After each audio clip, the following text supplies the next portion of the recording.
conversation. These conversations are fire.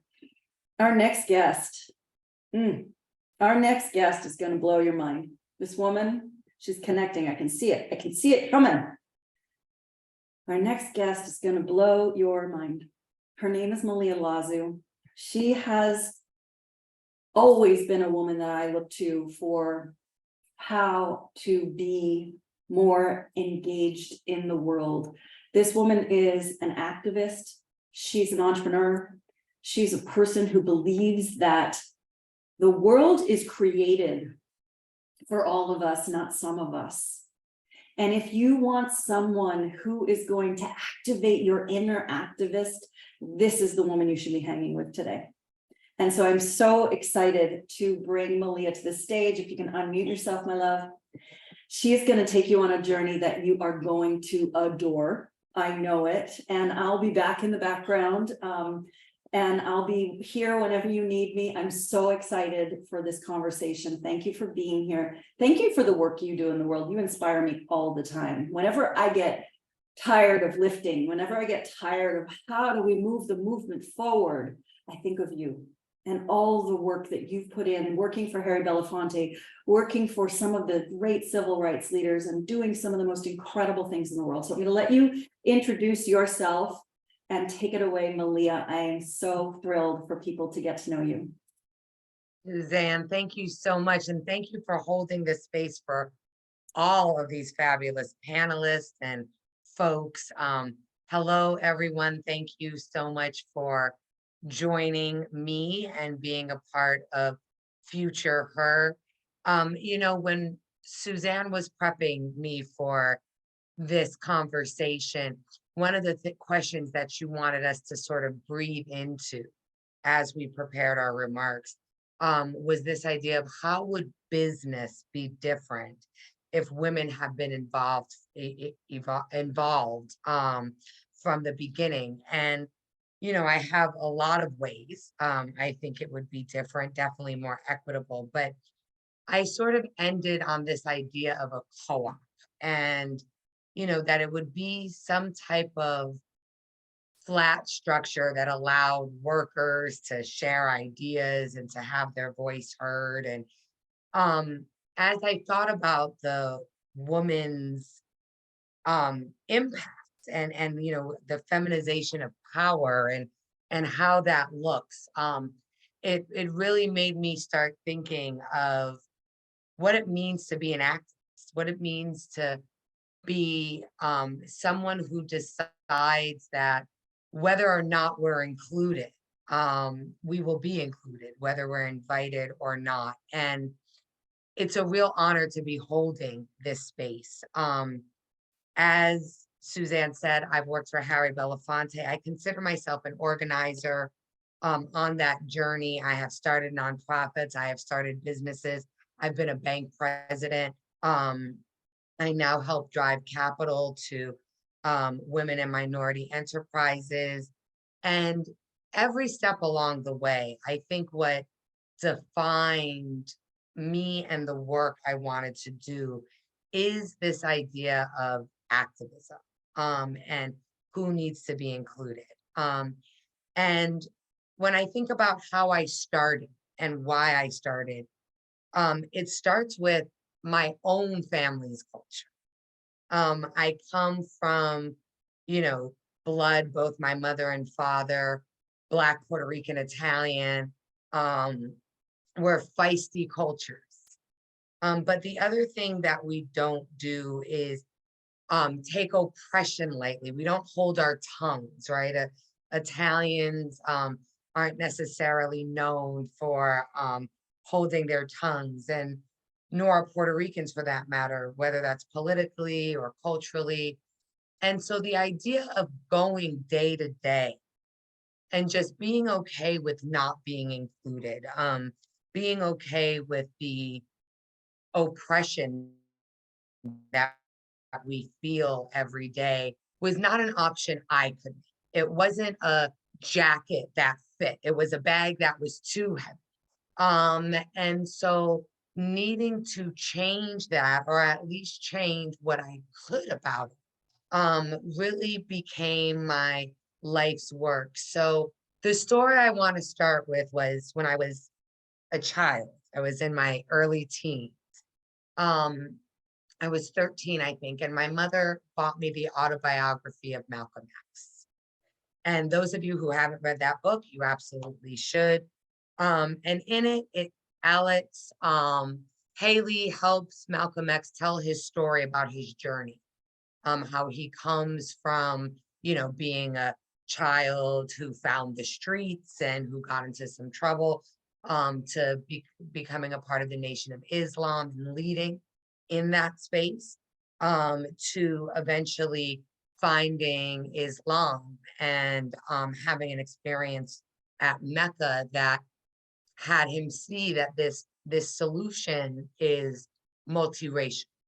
This solution is something that is going to have to include all of us. And I had only been through the first half of the book where he was part of the Nation of Islam and talking about Black nationalism.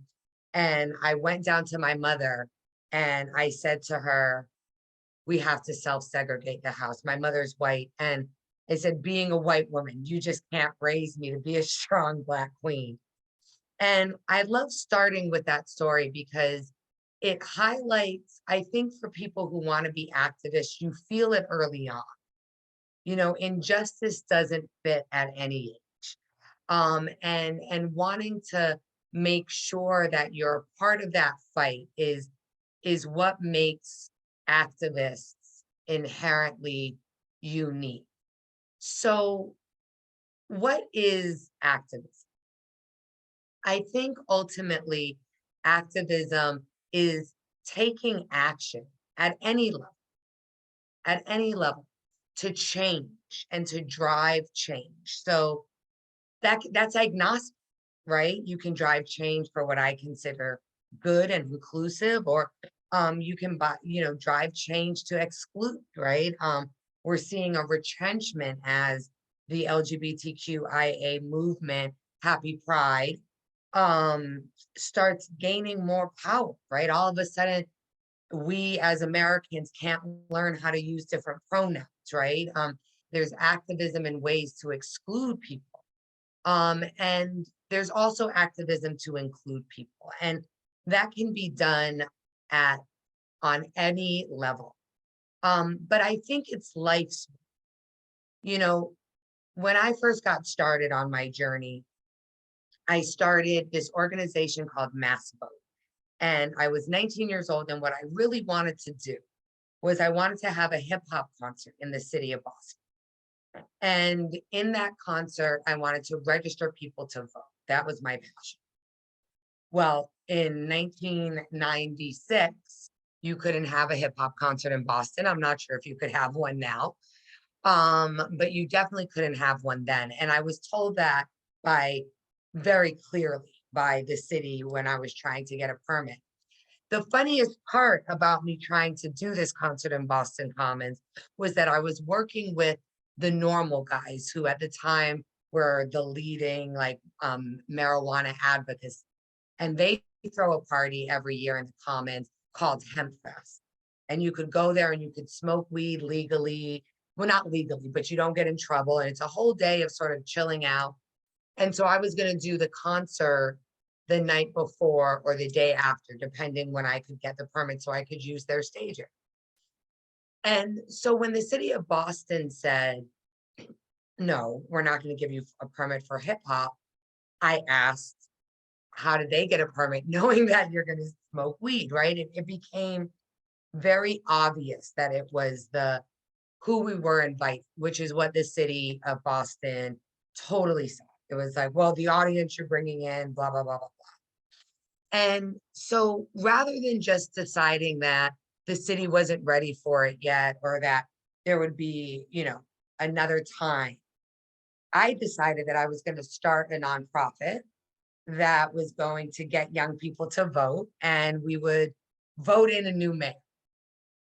Now, doing that, I think, was allowed me to stand up for myself. It allowed me to find my humanity. And that's another piece I think of activism that is important to understand, that when you're doing it, it's not charity.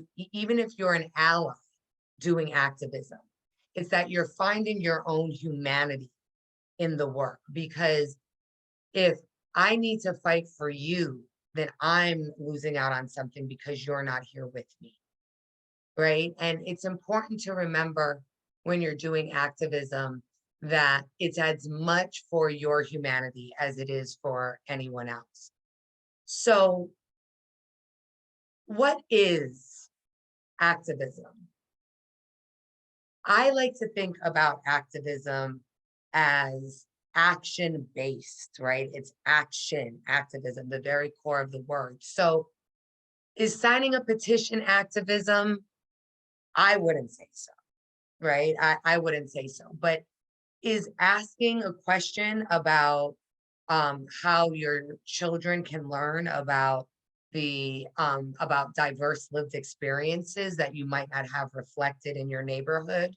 Yes, right? Is following up that question by trying to understand what it means for your children to not have those kind of lived experiences, or ways that the young women in your life might be struggling to find their place, right? So activism is based on action. You also have to be dogged about it. When we think about activists, we think about Martin Luther King, we think about Ella Baker, we think about Fannie Lou Hamer. And those are all important activists. But there's also the aunties and uncles of every neighborhood who become dogged about safer neighborhoods, safer schools, better education. And they do the small and big things every day. The other piece that I think makes a good activist is this idea of commitment. So often we're asked, well, I don't have a lot of time. What can I do?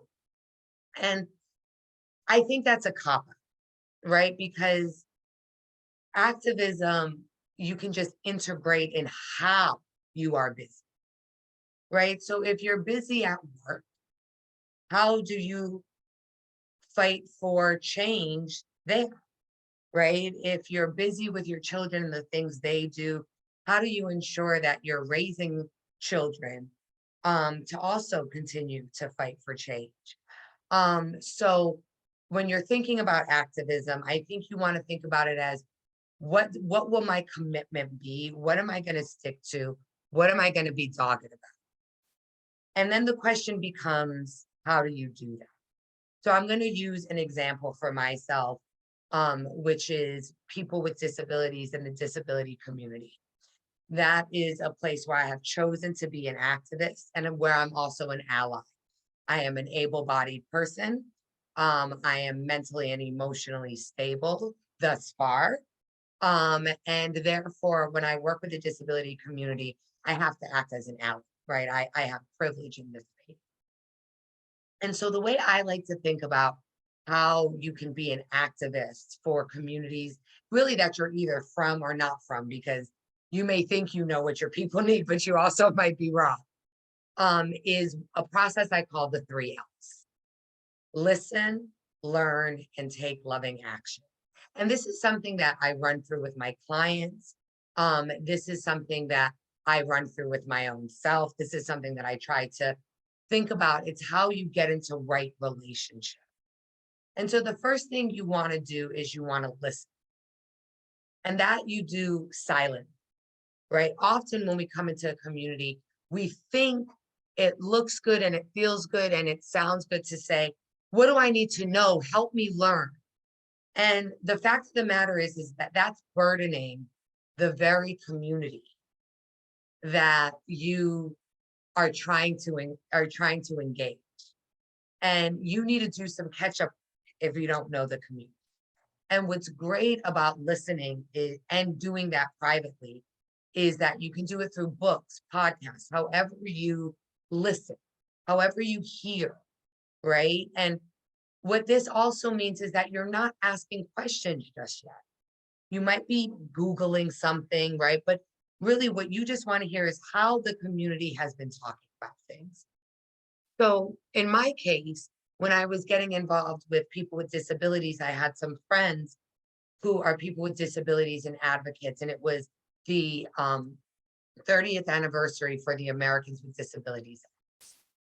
And I was, I had been listening, and what I heard was that the communities with disabilities weren't really feeling like the ADA celebration was about them and was centering their lived experience and who they are. And the more I listened, what I heard was that it wasn't about curb cuts. It wasn't about the ADA criteria that allows people to get into a building or allows them to have ASL or allows them to have, equitable accommodations, but it was about their humanity. And as an able-bodied person, I was thinking about, oh, well, this is about accessibility. But what does accessibility matter if once you get in, you're not seen as human, right? What does it matter if folks are letting you in and then not aware of your poets, of your artists, of your history, of your direct action movements? And so in my time listening, I realized that when I come into this community, I need to center that piece, that I need to make sure that I am holding space lovingly around their humanity. And so once you listen, you're ready to learn. You've sort of tilled your soil, if you and you're ready to learn. And so that's when you get into community. So that's when I asked my friends, the ADA celebration or 30th anniversary is coming up. Like, is there anything I could do? Like, what are you guys talking about? How can I help? And as they started talking, right? And they started talking again about, that the part, like there's not really a lot of parties. There's not really, a lot of things that are celebrations. And there's DJs with disabilities. And, there's just so much artistry out there. And was there a way for us at the Lazu group to help center that, right? And so I started working with the community to plan what we could do. And boy, did I learn, right? I learned how ableist our language is, right? I learned everything from, oh yeah, like, I think we're going to be able to see it over there, or let's walk over here, or right. There's so much about our physicality that's just thrown into our language. I learned about the direct action that took place in Washington, D.C., where people dropped their chair and climbed upstairs. Crip Camp is an amazing movie if you want to hear the disability community telling their story. It's on Netflix. Totally get it. But you start learning about the community you want to support and you want to work with and you want to advocate and do activism with. You start learning about how they talk about this. You start learning about how, that there's a hierarchy in the disability community, right? Just like, there's a racial hierarchy, there's a class hierarchy, right? There's a hierarchy in the disability community. It's also fraught with race and class, right? Wealthy people with disabilities have a very different life than poor people with disabilities. 50% of the Black men killed by cops are men with disabilities. You start seeing the intersectionality of this community as you understand its humanity, right? You start seeing how education, how you can really activate any element of society for inclusion of this community. And you start learning how to do it with them leading. So after talking with them, what we decided was that rather than trying to do poetry nights and all of this stuff, that we wanted to have a fashion show.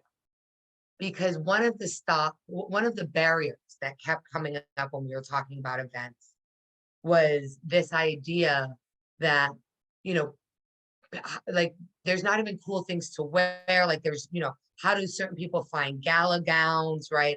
All this kind of stuff. If you don't have a lot of money, what do you do? And so we thought a night of fashion, of couture, of fabulousness, of people with disabilities having their humanity, their sexiness, their beauty just on stage, literally. And that we were going to make it a fully integrated event so that if you needed audio translation, everyone got audio translation. And so obviously fashion shows audio translation. It's an easy way to do it, but you got audio translation.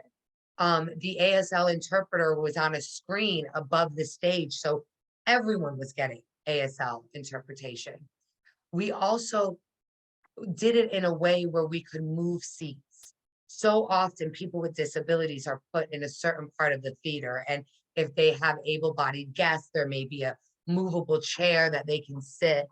But we wanted to make sure that if there were people who were seated and they wanted to sit next to a bunch of their friends and be in the crowd, that they could do that. Now, this gets to my last L.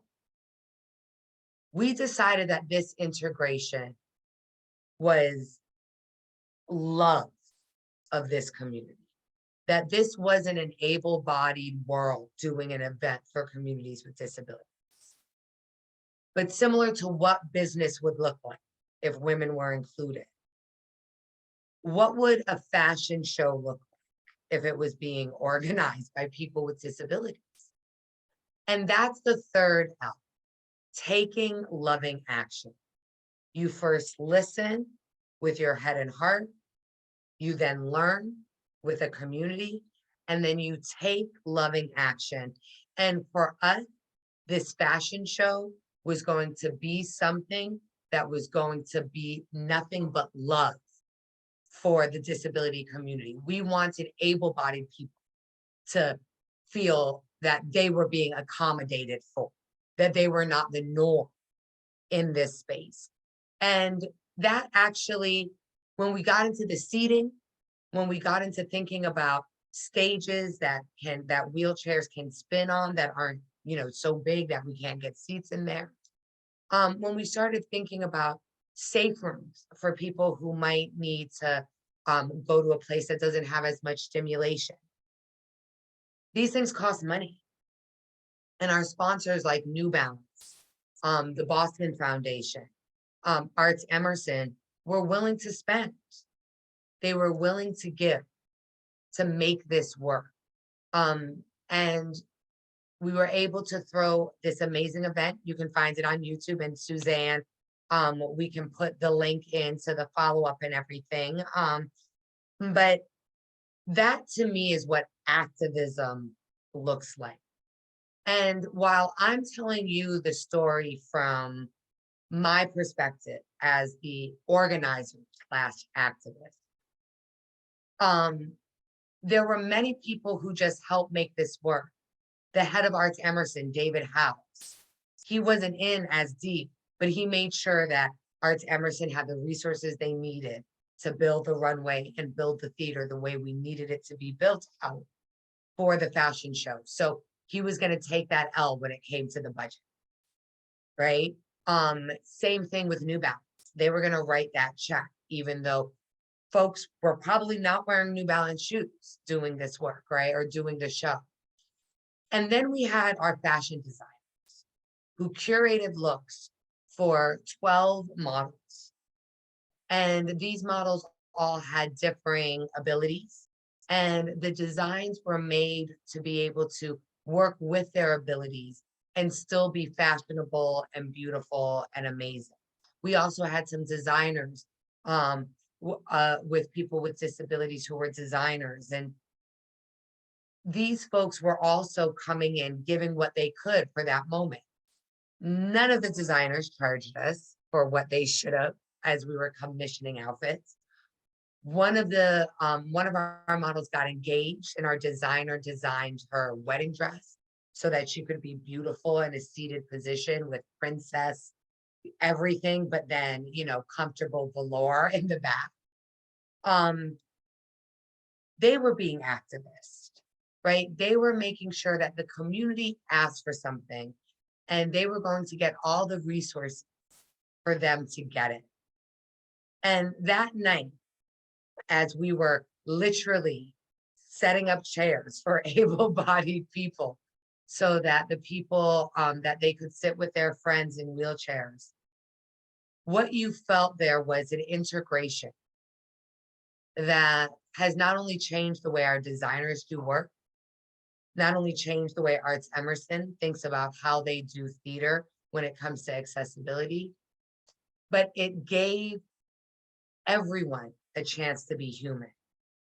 In the Peabody Essex Museum, actually one of the designs for a model, Sherry Blowett, who is a Paralympian athlete, who donated her time to be a model because we could not afford to pay them what they deserved either. And her design was for the ESPYs, and a beautiful seated gown that went with her chair. So it almost looked like her chair was a part of her dress. And it's in the Peabody Essex Museum now, and will be as part of their permanent display that you can go and see. Peabody Essex Museum, including that, right, is an example of activism. So the 3 L's allows you to find out how best to be an activist, where you can fit in, where you fit in with relevance, and where it makes sense. Now, what does it look like when it goes? Because that definitely happens. And I think, in June, we have a great time or a great example to talk about Juneteenth. We all know about Juneteenth now. A few years ago, a lot of people did not. It was actually a sacred holiday for Black people, and not even all Black people celebrate it in the same ways. Not all Black people even agree on the historical record of a white general on a horse freeing Black people. But we're not going to get into that now. I bring it up because why do you know about it now? Why has it become a federal holiday? Well, it became a federal holiday after George Floyd. If we remember the George Floyd police lynching, it was horrific, right? America was reeling. Folks were responding. Jamie Dimon was, taking a knee, putting up a fist, right? Everyone was trying to figure out, what can we do? And while the Black community has had an agenda of how we stop police brutality for about 250 years, the answer was a Juneteenth holiday. That was how the federal government and how companies responded. If you remember, companies started to give off Juneteenth before it became a federal holiday. And that's an example of not doing the 3 L's. Because if you had asked the Black community, if you had listened to what they have been asking for, what Black folks have been saying since they did not have freedom, right? The ancestors and even the organizing tradition that I follow comes out of a long written history. Frederick Douglass could write, Harriet Tubman talks have been written down. So if you would listen to any of that, or even brought it up to modern day time, Oscar Grant, Trayvon Martin, a holiday to celebrate a white general freeing slaves in Texas was not even in the top 5. And there may be a lot of companies that feel very proud, that think that this is activism. I'm giving my folks, my employees, the day off because we're not racist. I would say that that's assuaging guilt. And that's not activism. And 3 Ls will help you figure out how to do that.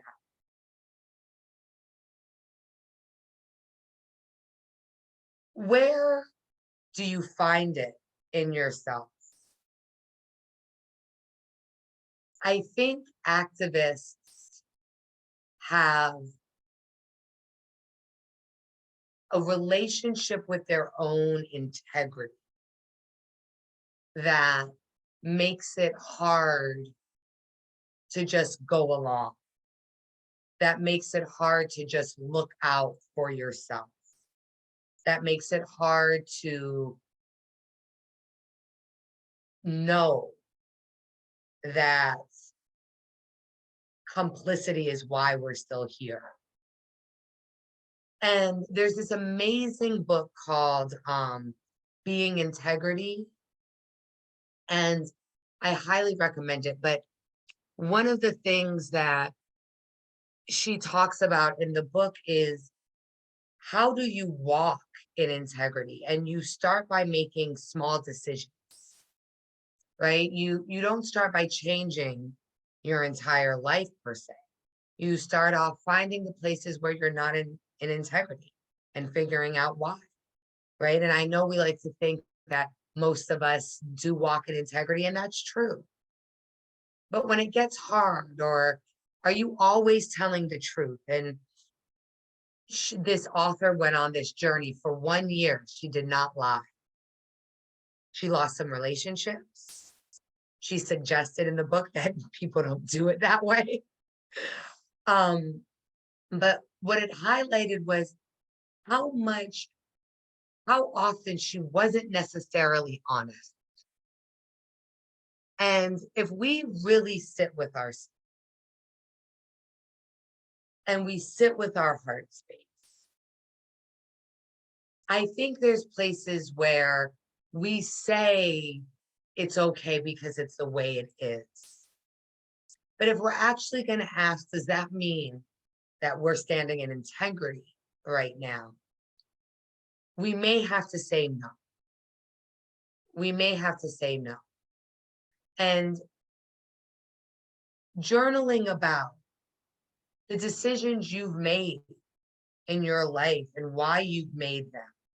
What were you centering? How were you centering other people? You know, sometimes just some free thought on, why did I decide to live here?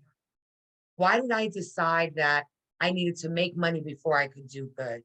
Why did I decide that Karen was louder than me, so I was just going to let her talk and I wasn't going to talk over her? Why did I decide to not intervene in the PTA, right? All these questions are questions for you, your therapist, your God, your coach, your preacher, but they are important to ask yourself. I'm going to jump into race for a second, but activism, as I said, is agnostic.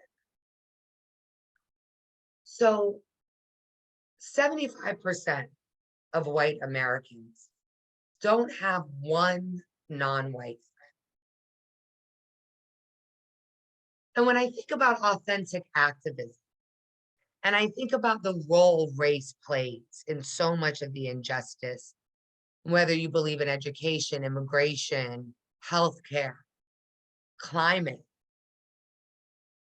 the fact that 75% of white Americans don't have one non-white friend, not one Black friend, one Latino friend, one Asian friend, one else, one non-white friend. It makes me think, can we start with activism, with just wondering why that is? And how do you change that? Now, I have a suggestion of why that is. Levittown, housing segregation, education segregation. So now the idea of moving into a suburb may take on a different connotation, right? If you realize that part of the reason why 75% of white Americans don't have one non-white friend is because they've been convinced that the suburbs is a better place to raise your kids. Because cops make sure that suburbs are safe, because covenants for real estate and redlining and insurance ensured that Black and brown communities couldn't move in to the suburbs. Both my grandfathers were a part of World War II. One got to move into a suburb, got a GI Bill, and was able to start a really nice working class, middle class life.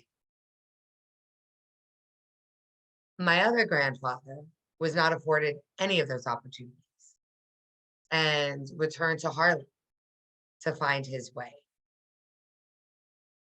So when we think about something that seems as benign as where you've chosen to live and how you've chosen to educate your kids, just the very conversation with yourself may give you a path on some activism that you can take. You may want to take it at work. You may want to take it in your community. You may want to just take it with your family. This month right now is Pride. It's a great place to practice. Ask your company what they're doing about Pride. Ask about numbers. Do you allow for self-identification? Look at your company's marketing. How inclusive is it? Start asking questions. If your company wants to talk about it, if you don't already have an LGBTQ ERG, if you're an ally, see if you can help people start one. Start a book club. Get your friends more comfortable in having these conversations. Now, a lot of this stuff sounds scary, especially when you haven't been doing this work. So I want to talk a little bit about how to be an activist, whether it's in small ways or big ways. And the first step is you have to love yourself. If you don't have actual love for yourself, you're going to end up doing this work as a way to heal, which is how I actually got started doing this work. And I think a lot of activists start as a trauma-informed response.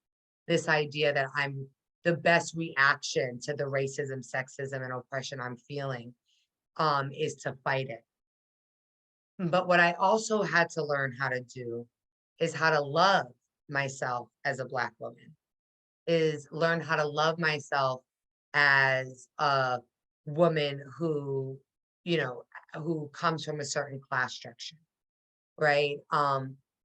Because then I'm not being motivated by guilt. I'm not being motivated by pain. Martin Luther King, the Kingian nonviolent movement, love thy neighbor like you love yourself. So if you don't love yourself, then loving me is going to show up shitty, right? If you don't love yourself, loving me is going to be really, really hard. So the first thing you have to do is figure out how to love yourself. I have many ways I work on it. Therapy is huge.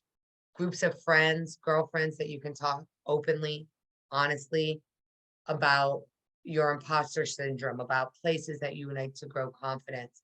Learning new things, another way to love yourself. Taking time for yourself, celebrating yourself. All of these are ways to love yourself. Taking time in your family. I think, for so many women who are mothers and have chosen to be mothers and wives, the societal narrative of of who you're supposed to be is so unnatural that it can have you loving everyone except yourself. And I'm blessed to have a feminist mother who was able to unshackle some of that. But the culture is hard. Love yourself. Love yourself. Second, have curiosity. Now, curiosity is learning about someone else because it will better you. Curiosity is not being nosy. And as a nosy person, you can get the two confused a lot. But nosy is when you're trying to find out something about someone so you can draw a conclusion, so you can put them in a box. Oh, let me find out. Is she married? Is he gay? Are they together? Right? Curiosity comes from understanding that every person has value. And if you get to know them, you will also be able to gain some of that value and have some of that value. So staying curious, again, learning new things, staying curious is really important in order to be an activist, to be an authentic activist. Asking and questioning your own self. Why do I think that? So important. Now, have grace and space for this, because sometimes you may ask a question or you may say something and you may get it wrong. And that's okay. When I was, again, when I do work with the disability community, I'm, I find myself saying things like, oh, yep, there were two people with disabilities and then a normal, an able-bodied person, right? My first questions when I was in the disability community were like, oh, so, what happened, right? Like thinking I needed to know about what they have, as if that was going to help me understand their humanity. These are things that I talk about, but and I'm cringing inside that I did such a, right? That I thought that I was somehow being inquisitive, right? So curiosity, you have to keep that. How do we find power? How do we go around this barrier? How do I get to know other people? Curiosity it's applied everywhere when you're an activist. Constantly asking questions.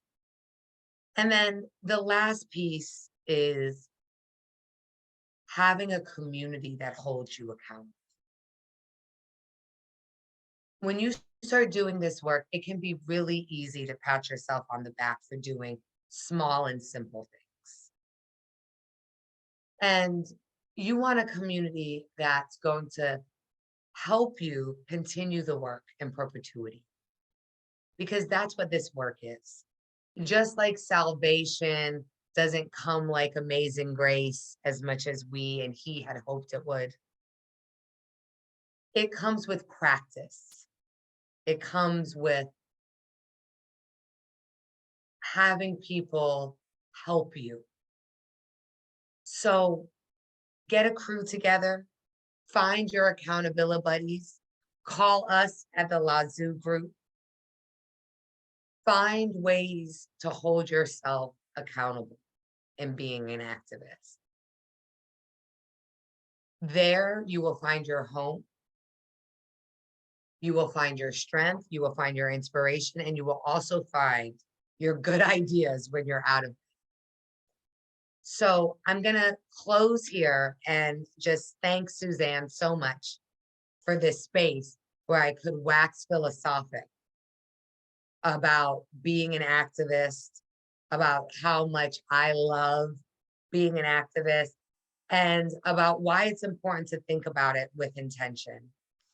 So quick plugs at Malia Lazu, thelazugroup.com, LAZU. And I'm coming out with a book in February, From Intention to Impact. Suzanne is mentioned in it. Actually, there's two things, Suzanne. You're mentioned in it because of your Listen to Be Changed. I use that. So I had to give you, I had to be like, my girl, Suzanne. But I also talked about us being in Alabama. And I anonymized the story, so we're not going to talk about names. But that was such a wonderful time for us to become friends. It's years ago, so it's wonderful now, right? Yeah, That's how it happened. exactly. But it's, so follow Suzanne, you'll be able to hear more about the book, but if you can Follow take one Malia, thing Malia, away, at yeah, Malia follow Lazu. me. But if you can take one thing away, how do you be an activist? Love yourself. So good. And I do think it's worth double clicking on some of these things because first of all, I want you to know that Shamika Andrews who's been on here listening and cheering you on, is a Black woman who is disabled and in a wheelchair. And she was like so excited. And she's involved in the Miss Wheelchair America thing. I don't know, but maybe you two should connect. I think it would be so Shamika, hit me up. seriously, I think it would be amazing. She's also she's a disability activist. And we had our first speaker of the day. Elle is a Paralympian disability activist. So I just love that this feels very full circle and it's amazing. And the thing that I'm so grateful for is that the diversity of people in my life is not diversity just of skin color or gender orientation or sexual orientation. It is of life experience and how hearts are brought forward and changed. And Malia mentioned this thing about Alabama, and you guys heard me talk about it a little bit last night when I was talking with Vernay in the opening ceremony about how after our last president, Mr. Trump, was elected, I was like, what the hell is going on in our country? And so I ended up crowdfunding about $45,000, hiring a film crew and going to Alabama. And after time in and out of the state, realizing that the urban rural divide was so big, I needed to try to do something about it. So I asked 3 people in Boston that I knew to really come down to Alabama with me and see what we could do to make some inroads. They were struggling financially because their big manufacturing plant had left the community. And, Boston isn't known as the nicest city in the world. And so we brought the people from Alabama up to hopefully show us some Southern hospitality. But unfortunately, as much as I love the people individually, as a collective, there was just more not greatness and some racism and some anti-LGBTQ stuff. One of the guys who came on this adventure for us, and there's film from it at exchangednation.tv, he walked by a church one night and there was a Black Lives Matter flag on the church. And he said, to you guys, this is a good thing. And to me, it means that all cops are killers of young Black men. And he could not see how we felt about it and thought it was so inappropriate for that to be hanging on a church. Well, So and felt empowered enough to share his opinion. Yeah. Yeah. And that went far and wide. I actually don't know if you'd be willing to share the conversation I'm sure this is the one that you mentioned in the book. Please, would you share that since we have a few minutes? I think that Yes. this was this will be our closing salvo. And yeah. So we went to this gentleman's house, and and I say gentleman again because Southern hospitality exists, right? Even amongst racists. And so he was very welcoming, right? I mean, it wasn't like he was like, what are you doing here, negress? Right? But he had this Confederate flag. And, and I'll talk about it the way I talk about it in the book. And it was me and this Jewish guy there. But people. Right, exactly. But so I'm like, what, how do you think this flag makes me feel? Right? And he was like, well, no, it's not that, right? As if his opinion somehow affects my feelings, right? I mean, which I think is a power dynamic right there, right? You do that with your kids, right? You don't do that with anyone else. You're not supposed to feel that way. What? But then he said something, and this is what I pull out in my book, because I think it was so extreme, but it even works with I'm not a racist, right? As he said, well, my family was too poor to own slaves. And the idea that you can have a Confederate flag and be for the slave owning Confederacy because, and it should be acceptable because you didn't own slaves, to me sounded a lot like people saying, well, I'm not a racist, but right, like to only not own slaves in a time of slavery is not enough. Activism needs to come in, right? To not be a to only not be a racist in the 21st century is not enough, right? You need to be an anti-racist, right? So it was that's how I talk about it in the book. But at the time, and I mean, this was years ago, right? So I also feel like I'm a little older now, but it was such a trigger. We were on these roads that like Black people have probably lost their lives on, like I felt like all of a sudden I was in the South. And, me and my Jewish friend were just gonna have to get the train. And again, it wasn't that he threatened me, right? Like it was the totality of it became Yeah. very heavy. And let me set the stage here. Like, well, I had a couple of camera people with me, and we wanted to get some, like, let's ride around the town and have some conversations. And so I sent the cameraman out with Malia and this Jewish guy and the guy driving the truck, who happened to be this Southern man from Alabama. And they came back, and we were all gathering at the hotel afterwards to talk. And Malia was bawling and so upset and so like, look, I can't even have the conversation if we don't share language about it. And it was so right on. It was such an eye opener for all of us who were part of this social experiment that we were doing, which is like, if we can't agree on what humanity is, if we can't agree on language to represent our feelings and our experiences and our shared history, how can we even think that we're going to someday learn to get along, that we're going to certainly learn to respect each other? And it was a moment like no other that I've experienced. Taught me so much about my life, about Malia, about how to hold space for these kinds of conversations to happen. And that was in 2017, and my life has never been the same. And I'm so grateful because it made us even closer, because we had some like rando meeting, right? At some party at this one time. And I was like, you're cool. You're like, you're cool. And then we didn't see each other for years. And then I invited her to Alabama. And so my point is, like, you don't have to do something as crazy as I did, where you're bringing people to Alabama and people from Alabama to Boston to get involved in your community and how you want to be a change maker.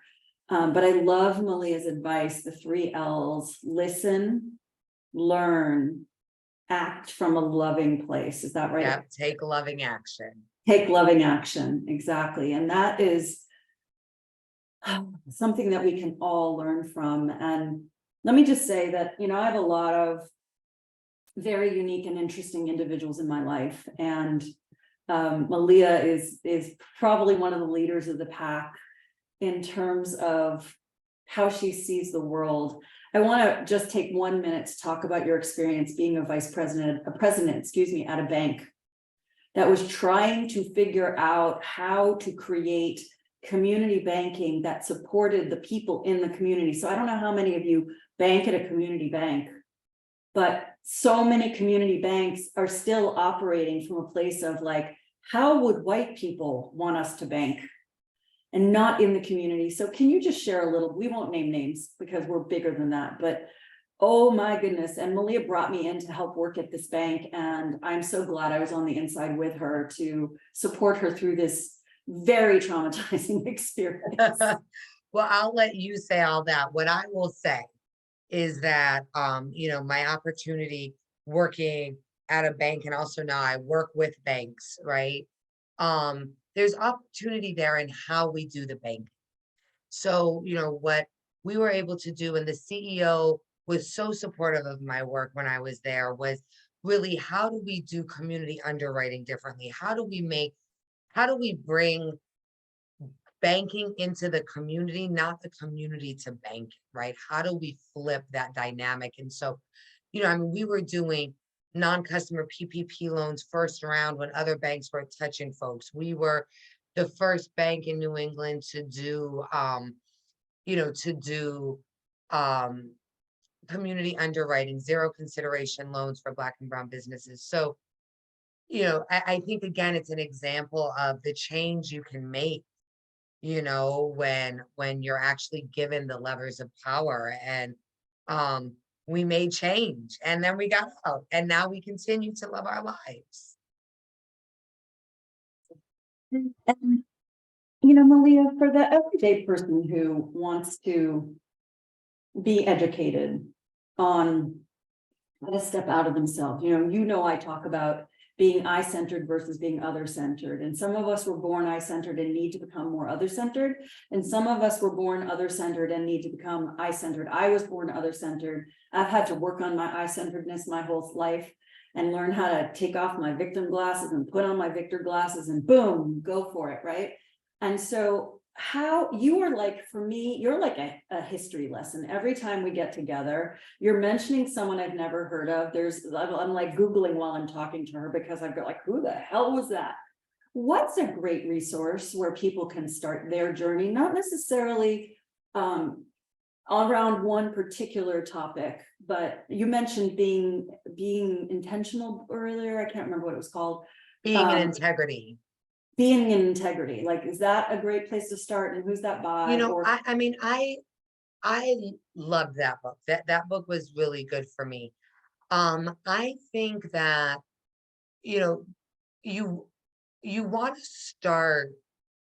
What I liked about that book is it spoke to my heart, right? Like now, I mean, if you're a Christian person, like you may want to start there, right? If you have a spiritual side, because that you want to start with an open heart, because then that's when you see your humanity. So then that's when you can see others' humanities, so but there's also, I'm trying to think of, like, I love Marianne Williamson's Return to Love.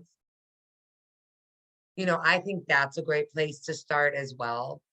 But reading Frederick Douglass's slave narrative, right? Reading Race, Gender, Class by Angela Davis, and all of these folks too, well, especially Angela Davis, what's great about a lot of critical race theorists is that they sit in history.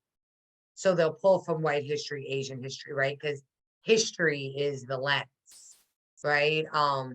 But yeah, I mean, I think that's why I sit in history so much. So it good, tells like the story. it does, and I even need to read some of those books. I have a friend who went and saw Angela Davis recently, and she was just blown away how this woman is still doing the work all these years later. It's who she is, the work. She doesn't do it. You know what I mean? It's like she is it. Yeah. Oh, that's a really good distinction. I love it. Malia, thank you. Thank you so much for your time, for your talent, for your heart, for your wisdom. It's amazing how the theme of today, day one, has every single speaker has come back to, you gotta know yourself, you gotta love yourself. I'm so happy that you're in alignment and attunement with that.